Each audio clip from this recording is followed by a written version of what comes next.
andai saja boleh kau memilih dosa, dosa kepada Allah dan dosa kepada sesama manusia, dua dosa jenis ini, maka lebih baik dosa kepada Allah. Kenapa? Taubatnya gampang. Sementara dosa kepada sesama manusia susah taubatnya. Kau harus cari yang bersangkutan. Rasulullah bersabda, sittatu asya'in tukhbitul amal. Ada 6 sifat perbuatan yang menghancurkan amal kebaikanmu. Yang pertama, al-istighalu bi uyubil khalq. Suka sekali cari jeleknya orang, nah lupa jeleknya dirinya sendiri. Yang kedua, hubbud dunia, terlalu cinta kepada dunia. Jadi bupati boleh, jadi anggota DPR boleh, jadi kajari boleh, jadi pejabat boleh, jadi orang kaya boleh, silahkan, silahkan. Allah tidak melarangnya. Yang Allah larang adalah menghalalkan segala cara untuk mendapat jabatan itu yang disebut terlalu cinta dunia. Yang ketiga, qillatul haya, kurang rasa malu. Jadi jaksa, malu dong, sudah punya pangkat banyak, mau disogok sama pengusaha, bilang sama dia, berapa uangmu? Kau bisa beli harga diriku? Keluar kau di situ. Kurang ngajar kau, ku tambah pasalmu. Malu dong. Jadi ustadz, malu dong memecah belah umat. Ada juga ustadz sekarang seolah-olah hanya dia yang benar. Ceramahnya kasih takut-takut orang. Ada juga itu Pak, ceramah sedikit-sedikit, neraka, neraka, neraka. Nenekmu punya neraka. Luasnya ini sorga bos, luas itu sorga, kasih masuki juga. Sedikit-sedikit neraka, bid'ah, masuk neraka. Maulid, bid'ah, tidak ada pada zaman Nabi. Isra Mi'raj, bid'ah, tidak ada pada zaman Nabi. Taksiyah, tidak ada pada zaman Nabi, bid'ah. Kalau begitu, tidak ada pada zaman Nabi. Tolong kau ceramah, jangan pakai mic. Kenapa? Zaman Nabi tidak ada mic.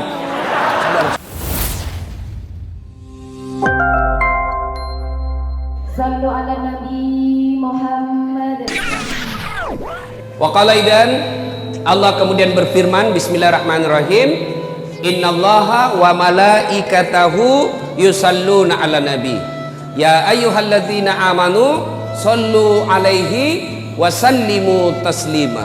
Sesungguhnya Allah dan para malaikatnya bersalawat kepada Rasulullah Muhammad sallallahu alaihi wasallam, maka wahai orang-orang yang beriman, bersalawatlah kalian kepada Rasulullah dengan sebaik-baik solawat.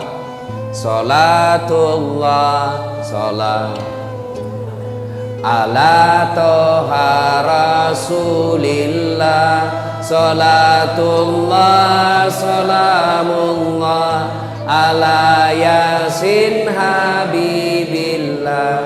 Saya kalau di Sulawesi saya salawat begini ikut semua jamaahku. Di sini dia lihat-lihati saya. Dia kira barangkali saya nyanyikan. Ayo sama-sama. Salatullah ala toha rasulillah, salatullah salamullah ala yasin habibillah.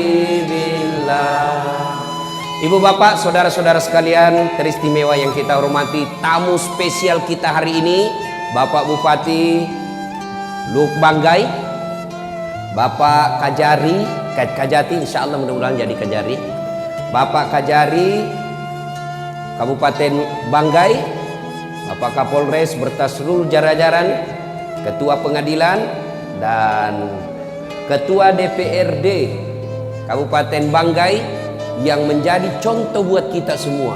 Masya Allah. Apa contohnya? Pak Bupati PDI Perjuangan, wakil beliau Gerindra, nggak ngamuk-ngamuk. Di Jakarta gitu baku ribu-ribu, kita jantung makiku ribu-ribu, kamu bukan jadi ikut anggota DPR.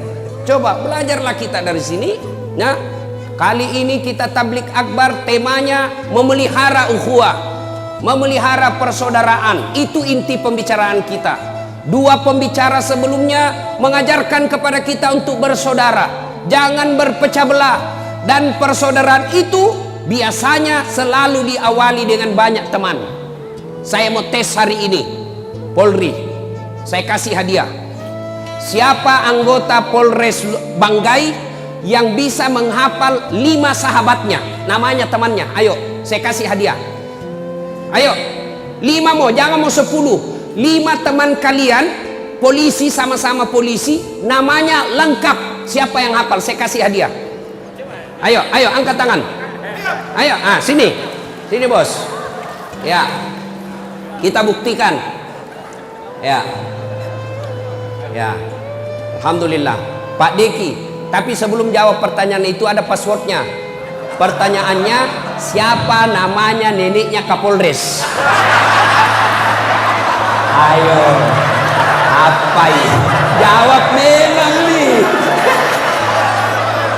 Belum tentu juga dia tahu ini orang.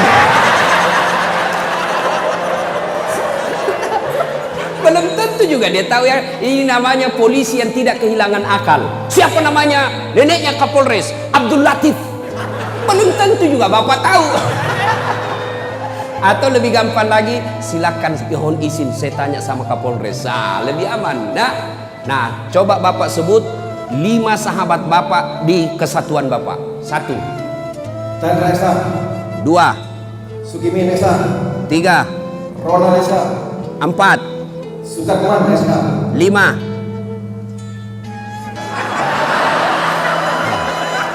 Ayo. Zulkifli Islam. Zulkifli, Pak. Itu baru 5. Sudah sempat mati akal. Ini bagaimana kita mau mengakui persaudaraan kalau teman kita tidak tahu namanya? Belum lagi kalau saya tanya, Bapak ini yang sudah duduk di samping, sudah baku tahu enggak kenal di samping kiri kanan? Ayo, ini aja dulu yang sederhana. Ini di belakang kita tahu namanya enggak? Kanan kiri tahu enggak namanya? Itu aja dulu yang namanya persaudaraan. Kita sekarang karena medsos berdekatan tapi tidak baku sapa. Dalam Islam, jangankan yang begitu, Bapak bilang, "Hoci." Bapak ucapkan alhamdulillahirabbil alamin. Alhamdulillah. Apa jawabannya di samping? Yarhamkallah. Samping itu dia jawab lagi, yahdikumullah. Sudah itu apa? Ya sudahlah. Itu artinya tidak boleh orang cuek di samping kita. Haji, alhamdulillah. Yang di samping kita tidak boleh diam. Kau jawab yarhamkallah. Sudah itu tidak boleh kau cuek juga di sampingmu. Yahdikumullah. Itu Islam. Hari ini nama samping kita saja tidak. Pak Deki sudah berhasil mengetahui dengan baik nama temannya 5. Oleh karena itu saya kasih hadiah. 100.000 rupiah. Bos, beda rasanya itu uang Kapolres dengan uang Ustaz. Sudah, terima kasih Pak Deki. Silakan duduk. Makasih. Pak, ada yang punya korek? Siapa yang punya korek? Macis. Colok. Ayo, kasih saya. Saya pinjam. Berarti ada perokok di sini. Pak, korek kecil. Tadi saya kasih uang Pak Deki 100.000. Kira-kira kalau saya minta lagi uang dari Pak Deki, mari tuangku. Bagaimana perasaannya beliau? Kurang ajar ini Ustaz. Kasih malu saya. Ayo, yang lebih parahnya lagi, uang yang saya ambil tadi itu, ya, nih. Bagaimana perasaan Bapak kalau ini uang saya bakar? Bagaimana? Tega enggak? Takaburnya itu Ustaz. Masa uang 100.000 dia bakar? Sudah lagi dia kasih orang, dia minta lagi baru dia bakar di depannya. Bagaimana perasaan kita? Hancur? Jengkel? Begitulah orang yang memutuskan silaturahmi. Rasulullah Sallallahu Alaihi Wasallam bersabda, Tabe, ambil kembali yang punya korek. Saya doakan mudah-mudahan berhenti merokok.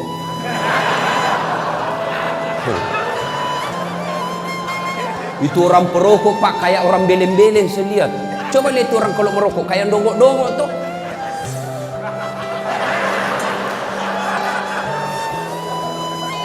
Itu aja dikerja 10 menit. Sekali-kali isap kunyah. Masa uang 20.000 kau buang-buang?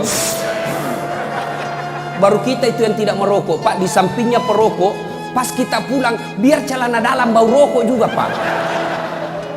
Jadi Bapak kalau merokok jangan tularkan asapnya ke kami ini yang tidak merokok. Bagaimana caranya? Kau bawa kantong kresek, bawa ke kantong plastik, isap. Sudah simpan di dalam sini, jangan kau buang. Atau sekali bungkus kepalamu. Tidak masalah itu. Jangan marah Pak ya, jangan marah ya. Saya doakan Bapak berhenti merokok, pembeli rokoknya kita pergi umroh sama-sama. Itu, amin. Nah, Ibu Bapak, kenapa saya kasih contoh tadi uang dibakar? Nah, Rasulullah bersabda, "Sittatu asya'in tukhbitul amal." Ada 6 sifat perbuatan yang menghancurkan amal kebaikanmu. Coba, dia makan kita punya kebaikan, dia hancurkan segala kebaikan-kebaikan kita. Ibarat kertas dengan api. Coba lihat itu tadi, begitu disulut api, sekejap habis itu kertas. Begitu juga orang yang punya sifat 6 ini, dia hancurkan amal-amalnya. Siapa yang sudah haji? Coba angkat tangan. Siapa yang sudah umroh? Siapa? Ini, bapak-bapak sudah puasa semua kan? 30 tahun puasa Ramadan tidak ada lepas. Sholatnya di Masjidil Haram, 1 kali sholat di Masjidil Haram, 100.000 kali sholat di sini. Begitu pahalanya, banyaknya luar biasa. Tapi pahala itu semua habis gara-gara 6 sifat ini. Dia makan itu, Pak. Apa itu? Kata Nabi, yang pertama, al-istighalu bi uyubil khalq. Suka sekali cari jeleknya orang, nah lupa jeleknya dirinya sendiri. Nah, ini tukang gosip. Penyakitnya ibu-ibu di belakang. Apalagi kalau dia serama, semua mau nagosip. Lewat tetangganya langsung dia, ku tahu gitu nak pakai jilbab, kenapa kak keriting rambutnya? Sudah, orang pakai jilbab dia celah Pak. Sudah, lewat lagi yang satu, enggak serasi kudungnya, iyo kayak umbul-umbul. 2 sudah dia celah, lewat lagi orang pakai gelang emas, palsu. Kenapa kau tahu? Melengke itu hitam-hitam di gelangnya. Lewat lagi yang satu pakai lipstik, palsu lipstiknya. Kenapa kau tahu? Melengke di giginya. Semua dia celah. Jangankan manusia biasa, Nabi saja dia celah. Menurut Anda, bagaimana pendapatmu tentang Nabi Yusuf? Dia celah juga itu Nabi Yusuf. Ya, sebenarnya baik, cuma sayang hampir tergoda sama Suleha. Nabi saja dia celah Pak. Bagaimana menurutmu Nabi Nuh? Nabi Nuh baik, beriman kepada Allah, tapi sayang anaknya kafir. Coba, semua coba dicela Pak. Orang seperti ini habis amalnya. Maka kata Nabi, beruntung orang yang terlalu sibuk mencari dirinya sendiri, mencari kekurangan dan aib dirinya sendiri, sehingga tidak punya waktu untuk mencari kejelekan orang lain. Itu kita kan terlalu sibuk Pak, kejelekannya orang. Biasa ibu-ibu bertetangga. Pertama cerita sinetron. Sinetron Gina cerita pertama Pak. Bagaimana menurutmu itu tadi malam sinetron? Wah, jelek betul sifatnya itu suaminya. Kasiannya, lama-lama. Cok ribut. Kenapa? Seperti tetangga tak. Langsung tetangga jadi korban. Langsung dia bilang, iyo. Kasian ya, setengah mati suaminya. Pergi pengajian kiri kanan, istrinya selingkuh. Coba, apa gunanya kita cerita seperti ini Bu? Ibu-ibu saya tanya, ada ndak yang istri yang senang suaminya selingkuh? Ada? Jawab dulu Ibu, ada ndak? Tidak ada. Lalu apa gunanya kita cerita? Ayo. Maka istri yang baik, majelis taklim yang baik, anggota bayangkari yang baik, yang taat dalam agama, datang tetangganya bawa gosip, anu saya dengar anu, Inna lillahi wa inna ilaihi na'udzubillah bin zalik. Kita berlindung kepada Allah dari keburukan seperti itu. Belum tentu suami tak lebih baik dari dia. Itu baru istri yang baik. Ini tidak pak, baru iyo saya tahu itu begitu memang, padahal dia tidak tahu. Suka sekali codok, ikut campur. Barang siapa ibu-ibu yang suka ikut campur, maka nasibnya seperti toge. Tahu toge? Bapak-bapak tahu toge? Coba lihat itu toge. Suka ikut campur toh? Kita bikin pecel, ada. Gado-gado, ada. Soto Banjar, ada. Ikan doang, ada. Tahu isi, ada. Karena dia selalu ikut campur, maka Allah takdirkan seluruh toge dari Sabang sampai Merauke tidak ada yang lurus, semua bengkok.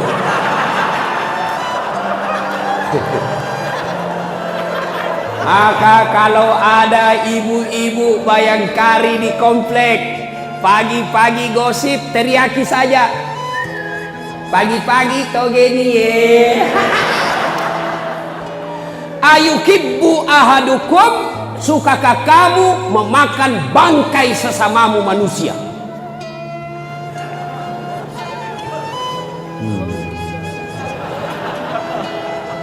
Apa gunanya kita sebar jeleknya orang? Bapak, kenal saya? Kenal saya dari mana? Dari YouTube Ustaz. Kenal saya dari mana? Dari Facebook. Kenal dari mana? Dari filer-filer Instagram. Apa yang saya cerita kejelekan orang? Saya dikenal orang bukan karena cerita aibnya orang. Saya dikenal orang kenapa? Karena menyebarkan kebaikan, bukan menyebarkan kebencian. Maka bodoh orang yang suka menyebarkan kebencian, apalagi berita-berita bohong. Jangankan berita bohong, berita benar saja dilarang disebarkan apabila itu ada kehancuran di dalamnya. Saya ulang, jangankan berita bohong, berita benar dilarang dalam Islam kalau itu disebarkan, kalau hanya menghancurkan perdamaian. Inilah yang menyebabkan sehingga muncul pepatah yang mengatakan likulli makam makal walikulli makal makam. Setiap tempat ada ucapan yang cocok dan setiap ucapan ada yang tempat cocok untuk ucapan itu. Maka tidak semua berita pak harus kita sebarkan meskipun itu ada kebenarannya. Kenapa? Kalau kita pikir bahaya. Kenapa? Ribut orang di luar ini kalau disebarkan ini berita. Meskipun benar, tapi kalau ribut ini orang, jangan nih, lebih saya simpan ini berita, jangan saya sebarkan. Itulah yang disebut pertimbangan kemaslahatan. Maka bapak-bapak, hati-hati gunakan medsos. Begitu terima broadcast, baca lihat dulu siapa yang sebarkan. Kalau tidak ada sumbernya, jangan sebarkan, pasti bohong. Sumber itu artinya portalnya, sumber informasinya, sumber linknya jelas. Misalnya Kompas, Detik.com atau Republika. Itu berarti betul. Kalau dia cuma abal-abal, tidak jelas apa itu sumbernya, jangan. Nanti bapak sebarkan, sebarkan. Ada orang tersinggung, dilapor, masuk bapak penjara. Orang jadi anggota DPR, bapak masuk penjara. Pikir lihat. Ini yang tim sukses. Ada tim sukses di sini. Ada tim sukses. Kalau bapak jadi tim sukses, jadilah tim sukses seperti tim suksesnya Khadijah ketika ingin melamar Muhammad sallallahu alaihi wasallam. Namanya Nafisah. Jatuh cinta Khadijah kepada Nabi. Khadijah selalu sebut, baik ini pegawai tak Muhammad, jujur, disiplin, baik kinerjanya. Nafisah berkata, jatuh cinta ini bunda sama Nabi. Waktu itu Nabi Muhammad 25 tahun belum jadi Nabi. Akhirnya apa? Nafisah jadi tim sukses yang menjaga kedua belah pihak, menjaga harga diri kedua belah pihak, tidak mempermalukan Khadijah dan tidak mempermalukan Nabi. Dia datang kepada Muhammad. Muhammad, apa? Kata Nafisah, bagaimana menurutmu kalau ada perempuan suka kok? Alhamdulillah. Tapi ini perempuan lebih tua dari kamu, tidak jadi masalah. Tapi 2 kali dijanda, tidak jadi masalah. Tapi ini bosmu, tidak jadi masalah. Yang jadi masalah, betulkah dia suka saya? Nah bilang Nafisah, tenang mas bro, saya punya urusan. Tapi tidak ada hadis bilang mas bro, tidak ada. Ini gayanya ada saat latih. Nafisa lalu datang kepada Khadijah dan berkata, Bunda, bagaimana menurut Bunda kalau ada laki-laki suka kita? Alhamdulillah rezeki. Tapi masalahnya ini laki-laki lebih muda dari kita, tidak jadi masalah. Lebih muda 15 tahun, tidak jadi masalah. Tapi pegawaimu tidak jadi masalah. Yang jadi masalah, betulkah dia suka saya? Nabila Nafisa, tenang Bunda, saya punya urusan. Coba, begini mestinya tim sukses. Jangan disuruh bikin baleho 5, hilang 2. Disuruh bikin baleho 10, hilang 5. Pergi meras kiri kanan, siap Pak. 1 kecamatan, aman suara. Tapi ada proposal ini Pak. Ini yang kasih stres caleg. Siapkan dah, mohon petunjuk. Siapa? Apa petunjuk? Kerja saya, operasionalkan dah.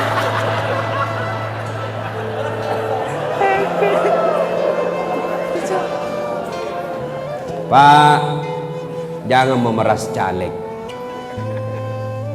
Caleg, jangan bodoh-bodohi rakyat. Sudahlah. Kenapa negara kita hancur ini Pak?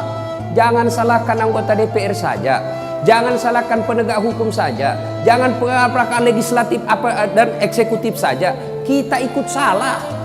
Bapak diajak sosialisasi, ayo kami akan menyampaikan visi misi kenapa kami maju anggota DPR. Tapi apa yang langsung Bapak bilang? Ada jitu ongkosnya, ada jianunya, pembeli rokoknya. Bapak juga rusak otaknya. Ayo, kalau mau negara baik, ayo hilangkan money politik. Anggota DPR jangan sogok rakyat, rakyat jangan mau disogok. Angkat negara kita Pak. Tidak usah demo kiri kanan, tidak usah protes kiri kanan. Mulai dari diri sendiri. Abdi binafsi, mulailah dari diri kita. Kita marah kalau kita lihat pejabat korup. Bagaimana mereka tidak korup? Mau jadi pejabat saja beli partai berapa miliar. Dan itu dari mana? Bapak sendiri yang minta disogok. Sogok 300.000 untuk nyoblos, Bapak masuk neraka. Yang disogok dan menyogok sama-sama masuk neraka. Saya tidak disogok Ustadz, saya kasih ketemu sama.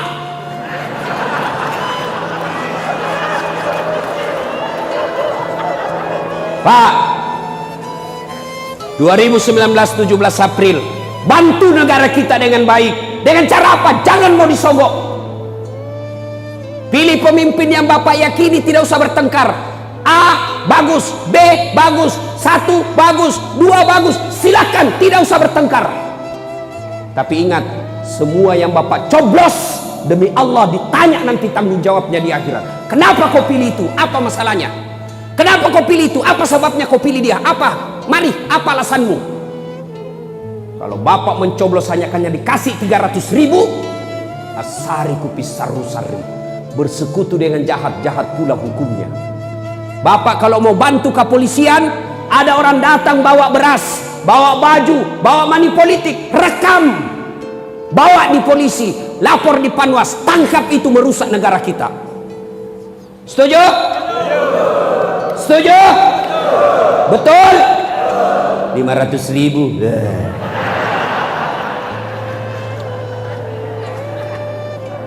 Pak, bagaimana tidak rusak negara kita Pak? Mau jadi anggota DPR harus ada biaya sosialisasi. Akhirnya orang yang baik, cerdas, jujur, tidak berani maju pil caleg, tidak ada uangnya. Akhirnya yang menjadi caleg apa? Pengusaha-pengusaha tipe C, tambang tipe C. Akhirnya apa? Bapak dibeli 300.000. Begitu terpilih Bapak tidak datang. Kenapa itu anggota DPR tidak pernah datang ke kami? Kenapa mereka tidak pernah datang reses ke kami? Apa dia bilang anggota DPR? Ngapain saya datang sama kamu? Kan sudah mau kuku bayar. Masih mau kok. Yang ketawa, saya serius ini. Ayo, 2019 saatnya memperbaiki negara. Dengan cara apa? Bapak jangan buta politik, jangan bercerai-berai, jangan berpecah belah. Datang tim suksesnya A nomor 1 ini. Alhamdulillah bagus. Datang tim suksesnya 2, Alhamdulillah bagus. Siapa kita pilih nanti sambil berhajat kepada Allah. Saya sholat istikharah dulu, nanti di TPS saya tentukan. Sudah. Jangan siapa. Ini di atas 5 suara Pak, tapi 500.000 satu suara. Siap Pak.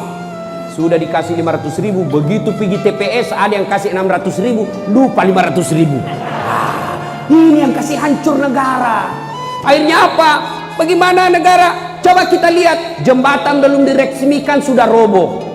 Bagaimana tidak roboh? Semennya tidak sesuai. Bagaimana tidak sesuai semennya? Kenapa? Sudah diambil jatah 20% proyek. Bagaimana tidak keluar 20%? Sudah habis waktu sosialisasi. Maka kita juga ikut berpartisipasi merusak negara kita. Kontraktor, jangan kasihan ambil uang rakyat. Ada kontraktor di sini? Ada? Ada? Biarkan dia kerja proyek, tapi ketahuilah Pak, semua proyek yang Bapak kerja nanti di akhirat ditanya itu kalkulasinya Pak. Pernah dengar kontraktor di akhirat?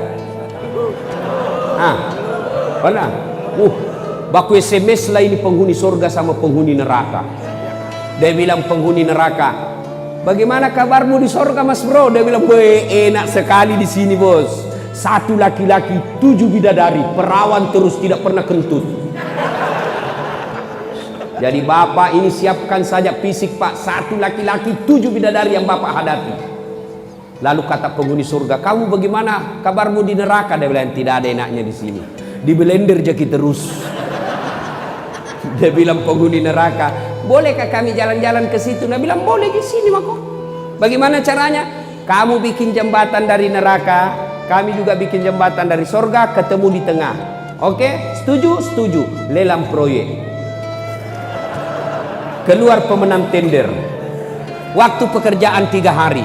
Hari pertama jembatan dari neraka sudah selesai 50%. Hari kedua selesai 7%. Hari ketiga tuntas selesai. Sudah sampai di tengah ini neraka. Dia lihat, kenapa ini jembatan dari surga belum dimulai-mulai? Teriaklah ini dari neraka. Dia bilang, kenapa belum mulai proyekmu? Kami sudah sampai di tengah. Apa kata dari surga? Bagaimana mau dimulai? Pemborong, kontraktor, pengawas, panitia ada semua di situ.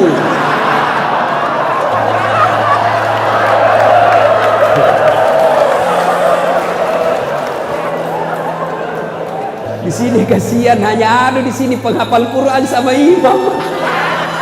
Selalu salah kalkulatornya. Ini cerita tapi berpikirlah bapak-bapak kepala dinas. Yang suka kerja sama panitia. Hati-hati Pak Kajari menunggu. Bapak saudara-saudara sekalian, kembali pada pokok persaudaraan. Wa'tasimu bihablillahi jami'an wa la tafarraqu. Berpegang teguhlah engkau kepada tali persaudaraan agama Allah dan janganlah bercerai-berai. Saya tanya, Bapak tiap hari makan nasi? Ya? Berapa kali makan sehari? Minimal 3 kali. Kenapa enak makan nasi? Kenapa? Ada yang tahu? Kenapa enak makan nasi? Karena makannya sama-sama. Coba kalau nasi dimakan satu-satu, mana enaknya? 1 biji. Wah, sampai sore tidak selesai Pak. Maka orang yang berpecah belah jelek itu Pak. Kita makan enak itu nasi. Kenapa? Karena kita makan sama-sama itu 1 kempal. Coba kalau satu-satu biji, repot nak makan itu Pak. Coba. Ayo, tadi ada hujan, enak nak hujan? Ditunggu para petani. Kenapa nyaman hujan? Kita berhujan-hujan waktu kecil. Kenapa? Karena turunnya rame-rame. Coba kalau hujan turun satu-satu, lama baru selesai Pak. Maka tidak ada senang itu yang bercerai-berai Pak. Bersatu kita teguh, bercerai kawin lagi. Ulama mengajarkan umat Islam itu seperti jari ini. Coba lihat jari ini Pak. Kompak, berbeda. Ada kelingking, ada jari manis, ada jari tengah, ada telunjuk, ada jempol. enak, berbeda fungsi, berbeda tempat, tapi satu tujuan, bekerja menyenangkan apa yang diperintahkan oleh saraf. Kenapa ini hebat? Coba kalau dia bersatu, jempol jari-jari menyatu, dia bisa kasih gugur kepalanya orang kalau kau ganggu istriku. Jaga kok kalau kau ganggu istriku, jaga kok. Coba, kenapa? Karena dia kompak. Kalau dia cuma sendiri, Pak, apa yang bisa dikerjain jari kelingking? Apa bisa dikerja? Apa bisa dikerja? Artinya apa? Orang yang suka bercerai-berai nasibnya seperti cleaning service, seksi pembersihan. Menyatu, Pak. Coba Nabi jelaskan, orang Islam itu seperti badan ini. Coba lihat badan kita, Pak. Tangan kanan sakit, tangan kiri yang selesaikan. Gatal tangan kanan, kiri yang garuk. Gatal tangan kiri, kanan yang garuk.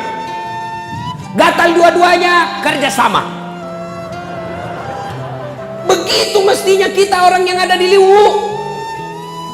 Berbeda fungsi. Coba, umat itu seperti satu sistem. Satu mobil lah misalnya. Orang Islam itu, orang Luwu itu, Luwu Banggai seperti mobil. Kompak, tidak boleh ada yang merasa lebih hebat. Pak Bupati tidak boleh merasa hebat dari masyarakat. Kenapa? Jadi bupati karena ada rakyat yang pilih. Kenapa? Contoh paling sederhana. Kenapa kita enak ceramah di sini? Bapak-bapak enak duduk. Kenapa? Karena ada yang bapak lihat ceramah. Saya tidak boleh merasa saya paling jago di sini. Kenapa? Mungkin saya jago karena ada bapak dengar saya. Coba kalau saya ceramah sendiri tidak ada yang dengar, Pak. Orang lewat dia bilang, Pak Kapolres lama itu gila-gila Pak Ustaz. Coba, ini saja sudah jadi contoh. Ada jadi Kapolres, ada jadi bupati, ada kajari, ada ustadz, ada jamaah. Kompak kita, Pak, sehingga kita enak di sini. Pak Bupati tidak boleh merasa lebih hebat dari rakyat. Kenapa? Beliau jadi bupati karena ada rakyat yang pilih. Coba kalau tidak ada yang pilih, Pak, Bapak dilantik tidak ada yang pilih, pasti orang bilang sakit-sakit kasihan itu. Mengaku nih kasihan bupati. Coba ini, itu enaknya persaudaraan, Pak. Rakyat juga tidak boleh sewenang-wenang sama bupati. Kenapa? Bapak bisa tenang begini karena ada bupati yang mimpin kita. Coba kalau tidak ada bupati di sini, bertengkar semua orang mau jadi bupati baku tembak. Itulah enaknya. Contoh mobil, tidak boleh ada merasa lebih hebat dari yang lain. Ban, nah bilang ban, saya paling hebat di sini. Kalau tidak ada ini ban, tidak bisa jalan ini mobil. Tersinggung rem. Nah bilang, bajiki bos, jalan mako pale, ndak pakai rem. Apa? Bapak Kapolres mau naik mobil tidak ada remnya? Mercy, Pak, mercy. Bapak naik tidak ada remnya, mana mau, Pak? Tersinggung bensin. Nah bilang, kau saja yang hebat ban, kau hanya yang hebat rem, saya juga berharga. Kalau tidak ada bensin, mana mobil bisa jalan? Bisa kalau disuruh dorong sama Kapolsek. Kapolres di atas, Kapolsek mendorong. Nggak enak, Pak. Ayo, itu makanya tidak boleh merasa lebih hebat. Di sini Luwu Banggai, ada jadi bupati, ada jadi Kapolres, ada jadi dandim, ada jadi anggota DPR, ada jadi nelayan, ada jadi pengusaha, ada rakyat biasa, jadi guru, ada PNS. Berbeda fungsi, satu tujuan, mengangkat citra dan martabat kabupaten kita. Kalau orang Luwu Banggai ribut, kalau orang Banggai ribut, siapa yang rugi? Misal nih, ribut nih, nanti gara-gara pilpres, ribut membakar kiri kanan. Siapa yang ribut? Siapa yang rugi? Siapa? Siapa? Orang Pinrang? Orang Jawa Timur? Tidak. Siapa yang rugi? Orang Luwu Banggai. Maka kita punya kewajiban menjaga kerukunan ini. Kenapa? Karena kalau ribut kita sendiri yang rugi. Contoh lagi ya, pentingnya persaudaraan. Saya jalan malam-malam, jalan, tiba-tiba tahantu kakiku, kaki tahantu, otomatis mulut langsung meniup. Cari sambil ambil handphone, ke sini. Padahal kaki yang tahantu ikut terlibat mulut, tangan, mata, ikut merasakan sakit. Tidak ada orang jalan-jalan tahan tuh kakinya, langsung rasa kok, suruh kau pergi jalan. Jelas? Jelas? Wa'tasimu bihablillahi jami'an wa la tafarraqu. Berpegang teguhlah kalian kepada tali persaudaraan agama Allah, janganlah engkau bercerai-berai. Satu yang menghancurkan amal kebaikan kita, al-istighalu bi uyubil khalq. Suka sekali cerita kejelekan orang, dia lupa kejelekan dirinya sendiri, dan inilah sumber terjadinya perpecahan. Nabi suatu ketika dia tanya sahabat, "Atadriuna manil muflis?" Saudara-saudara sekalian, tahu tidak siapa yang bangkrut kelak di akhirat? Bangkrut. Macam-macam jawaban sahabat. Yang tidak sholat ya Rasul? Tidak, dia sholat. Yang tidak puasa ya Rasul? Dia puasa. Yang tidak haji padahal mampu, dia haji. Kalau begitu siapa ya Rasul? Nabi menjelaskan, jarusu wa khati'ur rahim. Tetangga yang jahat sama tetangganya dan yang memutuskan persaudaraan. Wih, kaget semua sahabat. Kenapa bisa bangkrut? Nah, dia sholat, dia puasa, dia haji, dia zakat. Kok bisa bangkrut ya Rasul? Nabi menjelaskan, betul, hubungannya kepada Allah baik, tapi hubungannya kepada sesama manusia hancur.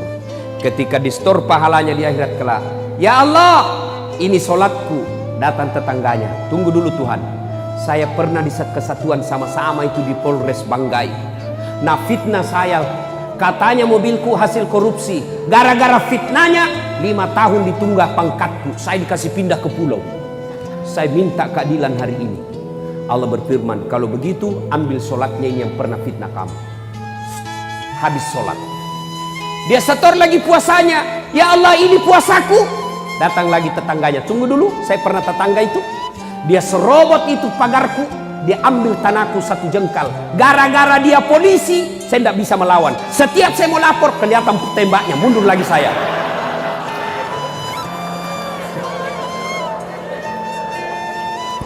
Saya minta keadilan hari ini Allah. Allah berfirman, kalau begitu ambil puasanya. Habis sholat, habis puasa. Datang lagi, dia store lagi. Ya Allah, ini hajiku. Datang lagi tetangganya, tunggu dulu Tuhan. Saya juga pernah difitnah. Katanya anakku yang lurus rambutnya bukan anaknya suamiku, karena suamiku keriting rambutnya. Dia tidak tahu anaknya lurus rambutnya karena sudah direbonding. Gara-gara fitnah.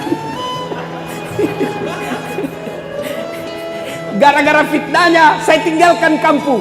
Allah berfirman, ya sudah, ambil hajinya. Habis puasa, habis salat, habis haji. Masih ada orang yang datang. Saya juga pernah disakiti ya Allah. Lalu dia bilang, yang tadi banyak amalnya. Tuhan, bagaimana lagi caranya? Nah, sudah habis amalku ini. Dek nagaga amalku. Allah berfirman, supaya adil, ambil dosanya orang yang pernah kau sakiti hati. Makanya Nabi pernah jelaskan, andai saja boleh kau memilih dosa, dosa kepada Allah dan dosa kepada sesama manusia, 2 dosa jenis ini, maka lebih baik dosa kepada Allah. Kenapa? Taubatnya gampang. Sementara dosa kepada sesama manusia susah taubatnya. Kau harus cari yang bersangkutan.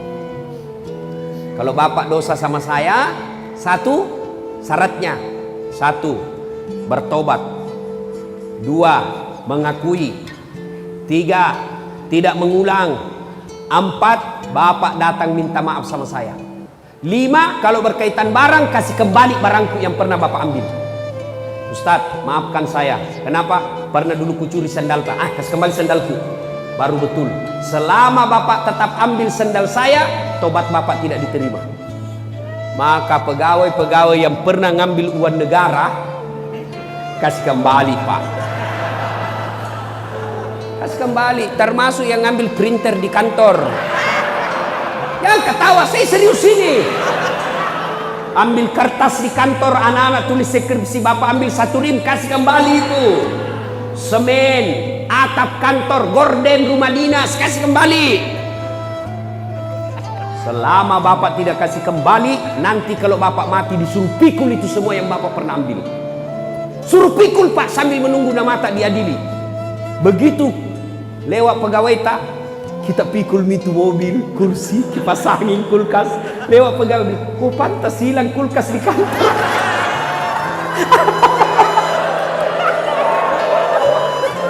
Masolak kau cilaka. Makanya kasih kembali Pak. Ini bahayanya dosa memutuskan persaudaraan. Bapak saudara-saudara sekalian. Yang kedua, karena waktu terbatas, yang menghancurkan amal kebaikan kita, kata Nabi, hubbud dunia, terlalu cinta kepada dunia. Menghalalkan segala cara untuk dapat jabatan, itu cinta dunia. Jadi Kapolres salah, oh boleh Pak. Orang Islam jadi Kapolres kok semua, jadi Kapolda semua, jadi bintek semua, silakan. Anggota DPR jadi semua, ambil jabatan itu. Tapi yang dilarang adalah menghalalkan segala cara untuk dapat jabatan itu.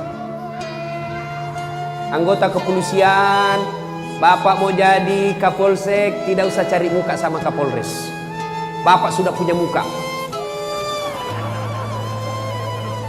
Ada juga itu cari mukanya sama Kapol komandannya, keterlaluan juga. Siap Pak, siap. Ya, Pak. Siap. Zaman jahiliyah itu bos. Sudah biasa saja. Apalagi Kapolres kita ini Pak, namanya sudah Soleh. Muhammad Soleh, tidak mungkin salah-salah Pak. Jangan usah Bapak keterlaluan lah cari. Siap Pak, iya Pak. Cemen lumen. Sudah. PNS, tidak usah cari muka sama Pak Bupati. Bapak sudah punya muka. Ini juga ada PNS, mau kepala dinas, batena cari menjilat. Biar ada anaknya di situ, ada istrinya, kayak enggak punya harga diri. Iya Pak. Malu dong sama istri dan anak di depan kita, kayak enggak punya harga diri. Bapak sebagai kepala rumah tangga, tampilkan bapakmu punya wibawa meskipun depan bupati. Saudara, siapa? Saya kasih contoh. Contoh. Pak, kalau saya bersandar di sini, begitu saya hilang ini sandaran, saya jatuh atau tidak? Jatuh. Saya sandar di dinding jatuh atau tidak? Jatuh. Semua makhluk yang bersandar kepada dunia pasti jatuh. Tapi kalau Bapak bersandar ke Polres, Kapolres pindah, Bapak jatuh. Bersandar sama Bupati hilang jabatannya, Bapak jatuh. Bersandar sama Kajari pindah mutasi 2 tahun, hilang lagi sandaran kita. Tapi Bapak bersandar kepada Allah, Allah tidak pernah hilang dan Allah abadi selama-lamanya. Coba. Bapak mau naik jabatan, hubbud dunia, cinta dunia boleh. Tapi yang dilarang Allah terlalu. Saya bilang lebih ramah, terlalu. Saya ini peminatnya Umay Rama Pak. Kenapa? Lagunya Umay Rama bagus-bagus Pak. Coba lihat lagunya Umay Rama Pak. Berakit-rakit dahulu, berenang-renang ke tepian. Sakit-sakit dahulu, susah-susah dahulu, lalu kemudian berbahagia. Laguna pegawai honor.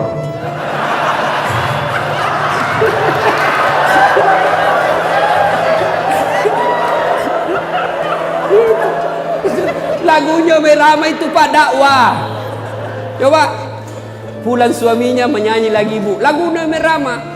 Bila kamu di sisiku, hati rasa satu. Mengapa minuman itu haram? Karena merusak kepikiran. Mengapa berjudi juga haram? Karena itu cara binatang. Mengapa semua yang asik-asik itu diharamkan? Mengapa semua yang enak-enak juga diharamkan? Jawabannya,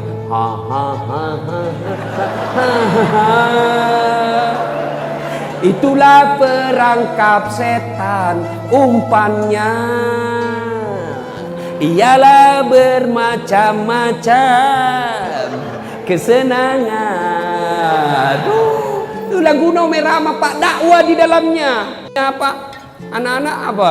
Pulang-pulangku berbadan dua. Hancur Pak. Yuk, jadi bupati boleh, jadi anggota DPR boleh, jadi kajari boleh, jadi pejabat boleh, jadi orang kaya boleh. Silahkan, silahkan. Allah tidak melarangnya.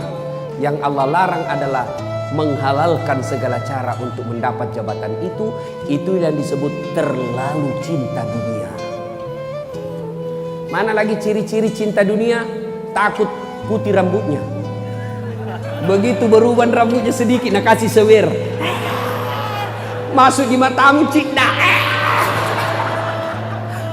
Kenapakah kalau kita tua? Memang sudah sunnatullah. Umur 60 masa mau nampak seperti anak TK? Kelainan itu Pak. Memang sudah sunnatullah itu. Terlalu cinta dunia, takut dibilang tua. Mana lagi terlalu cinta dunia, nganggap enteng ibadah. Itu terlalu cinta dunia. Hayya 'alas salat. Sebentar, meeting. Hayya 'alal falah. Tunggu, lagi ada tamu. Itu nganggap enteng dunia, itu nganggap enteng ibadah. Cinta dunia, dipanggil tidak mau datang. Coba saya kasih contoh. Pak Kapolres, ada ajudan Pak Kapolres? Ajudan pasti ya. Semua Kapolres ada ajudannya. Jangankan Kapolres, Kapolsek ada ajudannya Pak. Jangankan Kapolsek, ketua RT ada toh ajudannya. Coba Hansip ada ajudannya Pak. Coba kalau Kapolres panggil ajudan. Ajudan, siap. Biar lagi pegang jalan kote. Lagi dah pegang nih. Ajudan, siap Pak, perintah. Langsung dah buang jalan kote dah. Siap Pak, perintah. Nah bilang Kapolres, kasih habis dulu itu dalam mulut. Siap, perintah. Itu enaknya polisi Pak, biar ditinjuk siap salah, ditinjuk perutnya siap salah, siap salah. Coba, semua komandan ada ajudannya. Begitu komandan panggil ajudan, langsung lari siap perintah. Biar lagi tidur Pak, langsung bangkit. Pernah kira-kira Pak Kapolres panggil ajudan, ajudan, tunggu dulu Pak, orang sibuk. Mana berani bila mako disuruh kau pusat di situ Belanda. Mana ada Pak? Padahal Kapolres ada mutasinya, Kapolres ada pensiunnya. Tapi begitu takutnya kita sama Kapolres kita. Tapi begitu Allah yang panggil kita, hayya 'alas salat, apa kita bilang? Tunggu, lagi meeting. Kita Tuhannya suruh menunggu. Bagus kalau dia datang Pak, dari pagi sampai malam tidak datang-datang. Apa namanya kalau bukan kurang ajar? Coba, itu namanya cinta dunia. Yang ketiga, yang merusak amal, qillatul haya, kurang rasa malu. Saya tanya, Pak, kalau Bapak sholat cuma pakai celana dalam, tidak pakai baju, sah tidak sholatnya? Sah tidak? Sah? Tidak. Kenapa? Salah satu syarat sahnya sholat menutup aurat. Menutup aurat, aplikasinya, pelaksanaannya dalam kehidupan sehari-hari adalah orang yang baik sholatnya, tinggi rasa malunya. Malu dong. Sudah dijaji oleh rakyat, tapi tidak pernah datangi rakyat. Malu dong. Digaji oleh negara jadi PNS, suruh ngurus KTP 2 minggu baru selesai. Begitu ada pelicin dibawa, siap, selesai. Tunggu bagi sampai sore. Tapi begitu tidak ada pelicinnya, dia bilang habis tinta pulpennya Pak Camat. Malu dong seperti itu. Malu dong di pinggir jalan minta-minta uang. Kalau ada melanggar lalu lintas, cek anak sekolah, tidak mungkin ditahan. Mana nomor teleponnya bapakmu? Nih Pak. Pak, saya tahan anaknya bapak dengan motornya. Bapak ini tidak sayang sama anaknya. Masa anak di bawah umur dikasih naik motor? Ini akibatnya bisa mati anaknya bapak. Bapak, kalau sayang sama anak, datang ke polsek. Saya tahan anaknya bapak. Selama bapak tidak datang, saya tahan anaknya. Itu baru polisi yang bagus.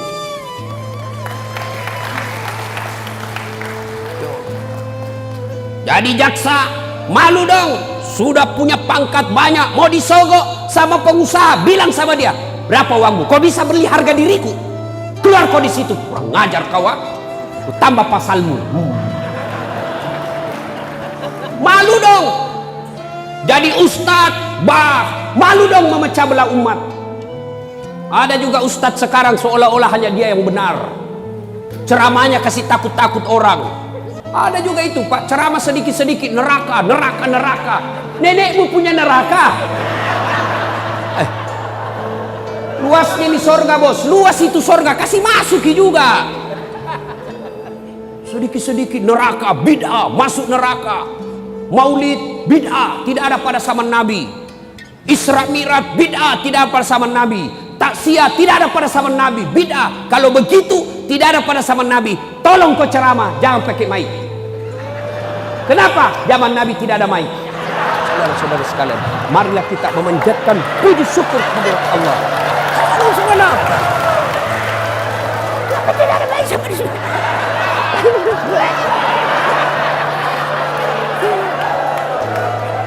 Ada juga ustaz pak. Ada juga itu ustaz pak. Baru 3 bulan belajar agama, itu pun melalui YouTube. Nah kasih salah semua orang pak. Jangan mau bos. Janji sedikit-sedikit bikin ceramah, judulnya bikin takut. 140 kesalahan orang yang sholat. 140, nah rukunnya saja cuma 13. Bagaimana caranya bos? Ada juga itu penceramah begitu. Hanya dia mau masuk surga. Sampai saya Pak Kapolres ribut saya di Facebook. Kira-kira 5 bulan yang lalu saya ribut di Facebook saya. Kenapa? Ada anak muda dia maki-maki saya. Ini Ustaz dasar bicara sunnah lalu dia tidak sunnah. Saya bilang, kenapa kau tuduh saya tidak sunnah? Kau tidak pelihara jenggot. Saya bilang, mau dia apa kalau tidak mau tumbuh?